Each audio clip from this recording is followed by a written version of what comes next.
There's nothing else like it. The Driving America exhibit at the Henry Ford is a one-of-a-kind celebration of not just cars, but our entire car culture. Well, so much of the automobile has been woven into the fabric of our society, and our culture has evolved from the beginning of the automobile till now based on the influence and impact of the car. And there's something here for everyone. There are 20 different focal areas to the exhibit. This is the Driving America timeline, an impressive lineup of classics displayed chronologically right up to today's hybrids.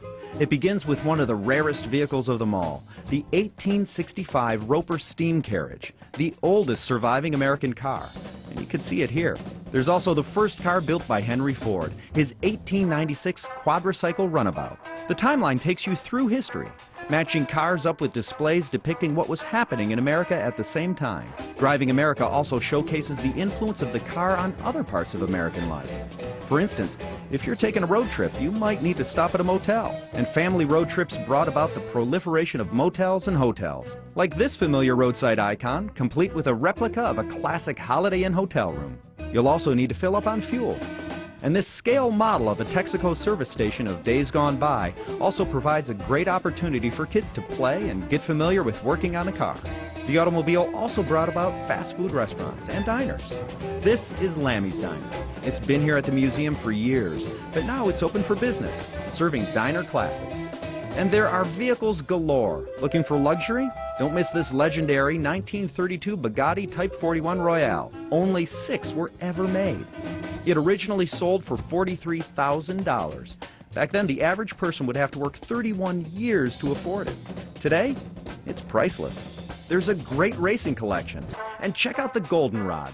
This baby set a world land speed record back in 1965 of over 409 miles per hour. There are all kinds of camping contraptions, and even the first steel-bodied school bus. There's also a movie theater featuring a film on American car culture, of yesterday, today, and in the future. Perhaps the newest attractions at Driving America are the interactive displays located throughout the exhibit, which feature thousands of details, images, videos, and much more. The interactive stations have been designed to be highly intuitive, and they're familiar to you. They're like your smartphone or your iPad. There's dates when something was made, of course, or who made it, but why is it important? Why do I care about this thing that I'm looking at? This is a wonderful way to see the breadth and depth of the collection here at the Henry Ford. Collections like these at the Henry Ford have special preservation needs. The Henry Ford has a conservation lab right on the premises to tend to all the artifacts, and they help keep the vehicles in prime condition. Here a team is working on conserving and restoring the 1950 Lincoln limousine used by Presidents Truman, Eisenhower, and Kennedy. Because it's leather, the components inside the leather, the fats dry out and produce a red rot, and then the leather degrades. And so a lot of times we try and keep the appearance of that original leather intact, and it's so fragile you can't sit on it. Preserving mechanical systems, such as engines and drivetrains, is also particularly tricky. And there's a great display of what the future might hold.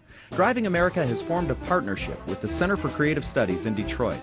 The design area showcases the amazing talent of this art school. And every semester, there will be new designs, giving us a glimpse at where we are heading. Driving America, a stellar exhibit of the past and the future, and it's Michigan made.